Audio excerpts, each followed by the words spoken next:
السلام علیکم پیارے دوستو، زلفی نالج لائن میں خوش آمدید۔ سلطان صلاح الدین ایوبی رحمۃ اللہ علیہ، جولسن ثانی جسے نور الدین زنگی نے اندھا کرا کے حلب کے قید خانے میں ڈال دیا تھا، وہ دن رات زندان کی دیواروں سے سر ٹکراتا اور گریہ زاری کرتا رہتا تھا۔ اے خداوند خدا، تو نے صلیب کے بندوں کو کیسا تنہا چھوڑ دیا ہے۔ جولسن ثانی کی یہ فریاد کچھ دیر تک حلب کے قید خانے میں گونجتی رہتی اور پھر دم توڑ دیتی۔ بظاہر یہ فتنہ گر ہمیشہ کے لیے ناکارہ ہو چکا تھا، مگر عیسائی دنیا نے سلطان نور الدین زنگی رحمۃ اللہ علیہ کے ہاتھوں ایڈسیا کی عبرتناک شکست کو فراموش نہیں کیا تھا۔ پھر اچانک صلیبیوں میں ایک اور فتنہ گر نمودار ہوا جو اسلام دشمن میں گاڈفرے جولسن ثانی اور بالڈون سے بھی کہیں آگے تھا۔ بالڈون کا مختصر تعارف یہ ہے کہ وہ شاہ یروشلم گاڈفرے کا چھوٹا بھائی تھا۔ گاڈفرے کی شدید خواہش تھی کہ وہ مسلمانوں کا وجود صفحہ ہستی سے مٹا دے اور پورے مشرق کو اپنے گھوڑوں کے سموں سے رون ڈالے، مگر اس کا یہ ارمان پورا نہ ہو سکا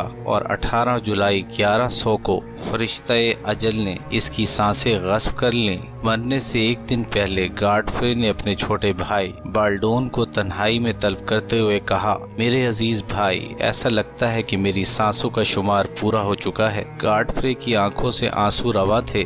برادر محترم، طبیبوں کو امید ہے کہ آپ جلد صحتیاب ہو جائیں گے۔ بالڈون نے بڑے بھائی کو تسلی دیتے ہوئے کہا، مجھ سے جھوٹ مت بولو بالڈون۔ اگر ابھی تک آپ نے ویڈیو کو لائک نہیں کیا تو ویڈیو کو لائک کر لیں، چینل کو سبسکرائب کر لیں اور بیل آئیکن کو ضرور کلک کریں تاکہ ہماری آنے والی ویڈیوز کی نوٹیفیکیشن آپ کو مل سکے۔ شاہ یروشلم گاڈفرے کی آواز نکاہت سے کانپ رہی تھی۔ اب زیادہ وقت نہیں ہے، اس لیے پورے ہوش و حواس کے ساتھ میری بات سنو۔ بالڈون ہمتن گوش ہو گیا۔ میں ساری دنیا پر مسیحت کا پرچم لہرانا چاہتا تھا، مگر افسوس وقت نے مجھے مہلت نہیں دی۔ گاڈفرے کمزوری کے باعث رک رک کر بول رہا تھا، مجھے یقین ہے کہ میرے مرنے کے بعد یروشلم کے عیسائی تمہیں اپنا بادشاہ منتخب کر لیں گے۔ پھر جب تم تخت نشین ہو جاؤ تو میرے ناتمام خواب کی تعبیر تلاش کرنا۔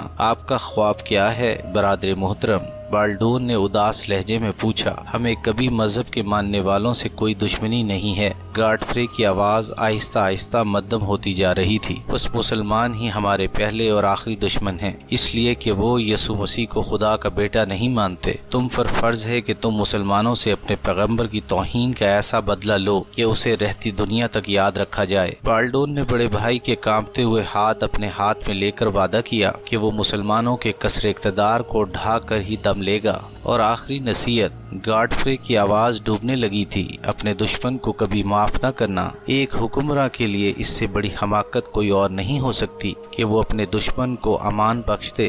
گاڈفرے نے مسلمانوں کے خلاف اپنے دل میں بھرا ہوا زہر کا آخری قطرہ بھی اگل دیا اور دنیا سے رخصت ہو گیا۔ گاڈفرے کی موت کے بعد یروشلم کے عیسائیوں نے اس کے چھوٹے بھائی بالڈون کو اپنا بادشاہ منتخب کر لیا۔ 7 دن تک یروشلم کی فضائیں گاڈفرے کے غم میں سوگوار رہیں۔ پھر بالڈون نے 40 دن تک اپنا جشن تاج پوشی اتنی دھوم دھام سے منایا کہ دیکھنے والے حیرت زدہ رہ گئے۔ شاہی محل میں شراب کی نہریں جاری تھیں اور حسین رقاصائیں عیسائی عمرہ کا دل بہلا رہی تھیں۔ پھر جب یہ جشن مسرت ختم ہوا تو اسے اپنے بھائی گاڈفرے کی وصیت یاد آئی۔ پھر وہ صلیبیوں کے ایک لشکر جرار کے ساتھ توسیع سلطنت کا جنون لے کر یروشلم کی حدود سے باہر نکلا۔ پھر چند سالوں کے اندر بالڈون نے حیفا، پسیان، ارسوف، فیساریہ، سور، عکا، طرابلس اور بیروت فتح کر لیا۔ ان فتوحات کے دوران میں صلیبی لشکر نے مسلمانوں پر جو مظالم ڈھائے، آسمان کی آنکھ شاید ہی کبھی ایسے لرزہ خیز اور دردناک مناظر دیکھ سکے۔ عفت ماب، مسلمان خواتین کی سرعام آبرو ریزی تو عیسائیوں کے لیے ایک دلچسپ تفریح تھی،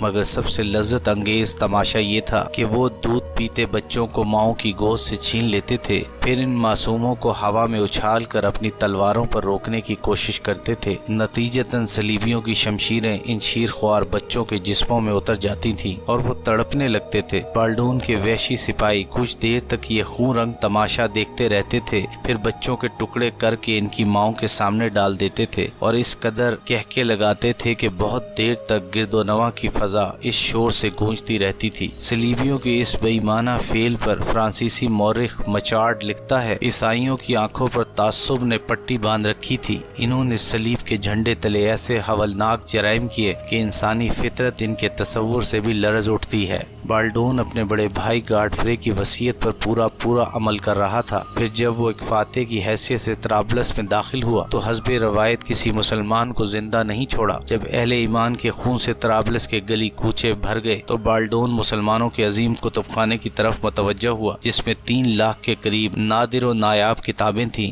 اس کتب خانے کی وسعت و عظمت کا اندازہ اس سے کیا جا سکتا ہے کہ 100 سے زیادہ کاتب دن رات نقل میں مصروف رہتے تھے۔ جب بالڈون طرابلس کے کتب خانے کی طرف بڑھا تو اپنے وقت کا متصب ترین پادری گارزن بھی اس کے ہمراہ تھا۔ پادری کے ہاتھ میں ایک جلتی ہوئی مشعل تھی اور وہ دنیا کی نہایت قیمتی اور نایاب کتابوں کو آگ لگانے جا رہا تھا۔ جب کتب خانے کے منتظم ارسلان کو صلیبیوں کے اس خوفناک ارادے کی خبر ہوئی تو وہ عمارت کے صدر دروازے پر آ گئے۔ ان کے پیچھے 50 کے قریب کاتب بھی تھے۔ قاضی ارسلان نے اس عظیم علمی سرمایہ کو بچانے کے لیے پادری گارزن کے سامنے ہاتھ جوڑ دیے اور کسی فقیر کی طرح گڑ گڑاتے ہوئے کہا، ہمیں پتہ ہے کہ ہماری گردنیں تمہاری تیغ خون آشام سے محفوظ نہیں رہیں گی۔ ہم تم سے اپنی جانوں کی سلامتی کا سوال نہیں کرتے کہ ایک دن ہمیں جانا ہی ہے، مگر اس کتب خانے کے لیے تمہارے رحم کی بھیک مانگتے ہیں۔ یہ وہ سرمایہ ہے جو آنے والی نسلوں کے لیے صدیوں تک کام آئے گا، اور وہ نسلیں تمہاری بھی ہو سکتی ہیں۔ علم تو تمام انسانیت کی میراث ہے۔ قاضی ارسلان نے علم دوستی کا حق ادا کر دیا تھا۔ انہیں اپنی جان سے زیادہ ان یادگار تصانیف کی فکر تھی جو اہل دانش کی صدیوں کی تحقیق و جستجو اور ذہنی کاوشوں کا نتیجہ تھی، مگر جنونی پادری گارزن نے قاضی ارسلان کی تمام التجاؤں کو نہایت حقارت سے ٹھکرا دیا اور غضبناک لہجے میں بولا، ہم نے یسوع مسیح سے وعدہ کیا ہے کہ ہم اس زمین پر مسلمانوں کی کسی یادگار کو قائم نہیں رہنے دیں گے۔ پھر پادری گارزن کے اشارے پر قاضی ارسلان اور 50 مسلمان کاتبوں کے سر قلم کر دیے گئے۔ اس کے بعد گارزن نے آگے بڑھ کر کتب خانے کو آگ لگا دی۔ پادری کی تقلید میں دوسرے عیسائی سپاہیوں نے بھی اپنی مشلیں روشن کر لیں اور عقل و دانش کے عظیم ذخیرے پر حملہ کر دیا۔ 3 لاکھ کتابوں کے جلنے میں کئی گھنٹے لگ گئے۔ پورا علاقہ دھوئیں سے بھرا ہوا تھا اور فضاؤں میں صلیبیوں کے وحشیانہ کہکے گونج رہے تھے۔ قتل و غارت کا طویل کھیل کھیل کر بالڈون بھی دنیا سے رخصت ہو گیا۔ پھر اس کی جگہ بالڈون ثانی تخت نشین ہوا۔ بالڈون ثانی نے بھی گاڈفرے کی طرح مسلمانوں کے قتل عام کو عبادت کا درجہ دے دیا تھا۔ یہ وہ بغیرت عیسائی حکمران تھا کہ ایک بار رملہ کے قیام کے دوران مسلمانوں نے پورے شہر کو گھیر لیا تھا۔ اس صورتحال میں بالڈون ثانی کے باہر نکلنے کی کوئی صورت باقی نہیں رہی تھی، یہاں تک کہ وہ اپنی زندگی سے مایوس ہو چکا تھا۔ پھر اس موت کی وادی میں ایک مسلمان ہی اس کے کام آیا۔ یہ وہ مسلمان سپاہی تھا جس پر بالڈون نے کبھی کوئی احسان نہیں کیا تھا۔ آخر اس مسلمان نے احسان کا بدلہ اتارنے کے لیے بالڈون ثانی کو ایک خفیہ راستے سے شہر سے باہر نکال دیا۔ پھر جب بالڈون ثانی اپنی محفوظ پناہ گاہ تک پہنچ گیا تو اس نے ایک بھاری لشکر کے ساتھ رملہ پر حملہ کر دیا، جس کے نتیجے میں بے شمار مسلمان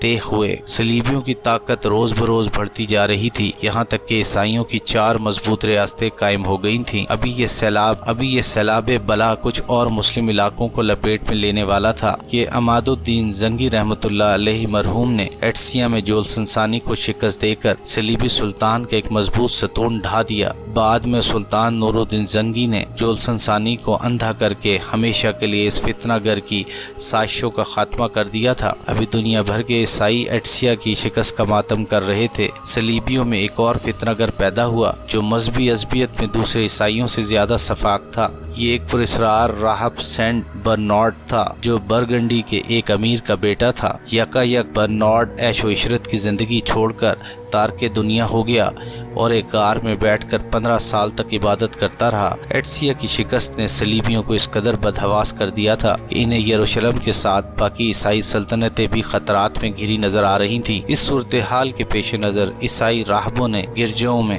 بڑی پرجوش تقریریں کی، ان کی قومی غیرت کو للکارا اور مسلمانوں کے خلاف مذہبی جذبات بھڑکانے کی سخت ترین کوششیں کی، مگر ان کی ہر تدبیر رائگاں گئیں۔ عیسائی اکثریت پادریوں کے حلقے اثر سے نکل چکی تھی اور اس کی ایک ہی وجہ تھی کہ زیادہ عیسائی راہب بھی عام لوگوں کی طرح بدکارانہ زندگی بسر کرتے تھے۔ نتیجتاً صلیبیوں کے دلوں سے اپنے مذہبی پیشواؤں کا احترام ختم ہو چکا تھا۔ آخر عیسائی دانشمندوں کو ایک تدبیر سوجی اور وہ اس غار میں پہنچے جہاں سینٹ برنارڈ اپنی عبادت میں مصروف تھا۔ آپ کون لوگ ہیں؟ 3 اجنبیوں کو اپنے سامنے پا کر سینٹ برنارڈ حیران ہو رہا تھا۔ اے عظیم راہب، ہم صلیب کے بندے ہیں اور آپ کو عیسائی قوم کی حالت زار سنانے آئے ہیں۔ ایک عیسائی دانشمند نے ریاکاری کے ساتھ اپنے لہجے کو پرسوز بناتے ہوئے کہا۔ عیسائیت کے نام پر سینٹ برنارڈ چونک اٹھا اور اس کے چہرے سے پریشانی کا رنگ جھلکنے لگا۔ صاحبو، میں تو ایک طویل عرصے سے اس نیم تاریک غار میں پڑا ہوں، مجھے باہر کی دنیا کی کوئی خبر نہیں، آپ بتائیں کہ میری قوم پر کیا گزری ہے۔ سینٹ برنارڈ کی بات سن کر دوسرے عیسائی دانشمند نے بھی انتہائی عیاری کا مظاہرہ کیا اور رقت آمیز لہجے میں ایٹسیا کے عیسائیوں کی ذلت آمیز شکست کا حال سنانے لگا۔ یہ المناک واقعہ سن کر سینٹ برنارڈ کا سرخ و سفید چہرہ اذیت و کرب کے غبار سے ہلکا سیاہی مائل نظر آنے لگا۔ میں ایک ناتواں راہب اپنے قوم کے کس کام آ سکتا ہوں؟ سینٹ برنارڈ ایک جذباتی انسان تھا۔ صلیبیوں کی ہلاکت و بربادی کی خبر سن کر اس کی آنکھوں سے نمی جھلکنے لگی۔ اب آپ ہی صلیب مقدس کو مسلمانوں کی الغار سے محفوظ رکھ سکتے ہیں۔ تیسرے عیسائی دانشمند نے پرسوز لہجے میں کہا۔ وہ کس طرح؟ سینٹ برنارڈ نے حیران ہو کر پوچھا۔ عیسائیوں کے دلوں پر مسلمانوں کی ایسی ہیبت چھائی ہے کہ وہ کسی طرح بھی ایٹسیا کی شکست کا بدلہ لینے پر آمادہ نہیں ہوتے۔ پہلے عیسائی دانشمند نے سینٹ برنارڈ کو الفاظ کے جال میں پھنسانے کی کوشش کی۔ میں اپنے ہم قوموں کا یہ خوف کیسے دور کر سکتا ہوں؟ سینٹ برنارڈ کی حیرت میں مزید اضافہ ہو گیا تھا۔ اب آپ کے وعظ و تقریر ہی صلیبیوں کے سرد دلوں میں انتقام کی آگ بھڑکا سکتے ہیں۔ دوسرے دانشمند نے اپنی چال چلتے ہوئے کہا۔ عیسائی دنیا میں مجھ سے بڑے عیسائی راہب موجود ہیں، پھر میری کون سنے گا؟ سینٹ برنارڈ نے چند لمحوں کے سکوت کے بعد کہا۔ عیسائیوں کے تمام مقدس پیشوا اپنا اعتبار کھو چکے ہیں، اس لیے ان کی کوئی نہیں سنتا۔ تیسرے دانشمند نے دلیل پیش کرتے ہوئے کہا۔ سینٹ برنارڈ کچھ دیر تک گہری سوچ میں ڈوبا رہا، پھر عیسائی دانشمندوں سے مخاطب ہو کر بولا۔ میں برسوں سے گوشہ نشینی کی زندگی بسر کر رہا ہوں، چند لوگوں کے سوا مجھے کوئی جانتا تک نہیں، پھر میری تقریریں صلیبیوں کو کیا متاثر کریں گی؟ یہ کام آپ ہم پر چھوڑ دیں۔ پہلے عیسائی دانشمند نے انتہائی پرجوش لہجے میں کہا۔ ان قریب پوری عیسائی دنیا آپ کے روحانی مقام کو پہچان لے گی، بس ایک التجا ہے کہ آپ خاموشی کے ساتھ ہماری ہدایات پر عمل کرتے رہیں۔ عیسائی دانشمندوں نے کچھ ایسی دل فریب چالیں چلی تھیں کہ سینٹ برنارڈ کے دل میں نمود و نمائش کے جذبے نے دوبارہ کروٹ لی اور وہ غار کے ایک نیم تاریک گوشے میں بیٹھ کر عیسائی دنیا کی روحانی قیادت کے خواب دیکھنے لگا۔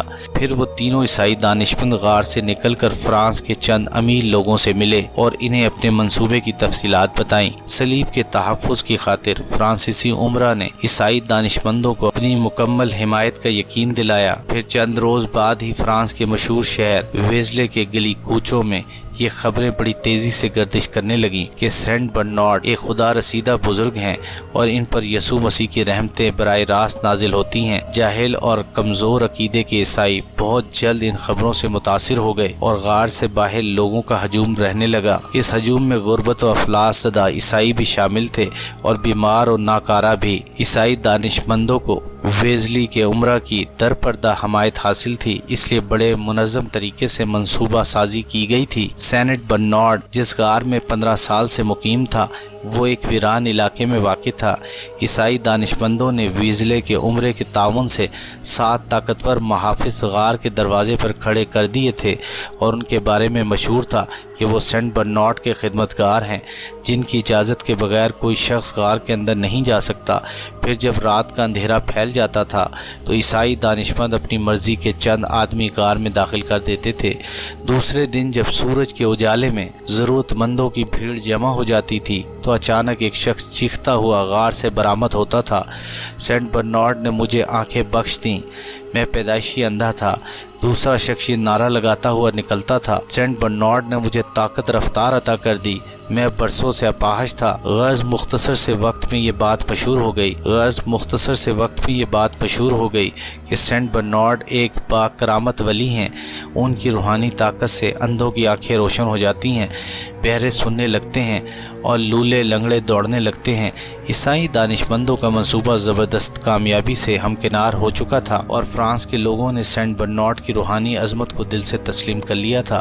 پھر سینٹ برنارڈ کی شہرت اس قدر عام ہوئی کہ ایک دن شہنشاہ فرانس لوئس ہفتم بھی اس کے دیدار کو حاضر ہوا۔ عیسائی دانشمند اسی موقع کے انتظار میں تھے۔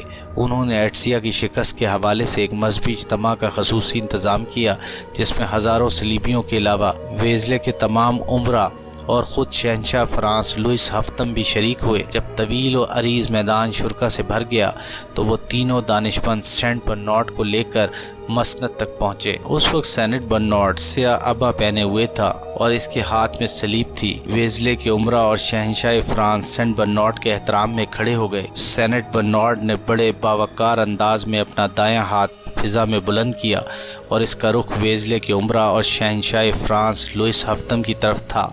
پھر اس کے ہونٹوں کی جنبش ہوئی۔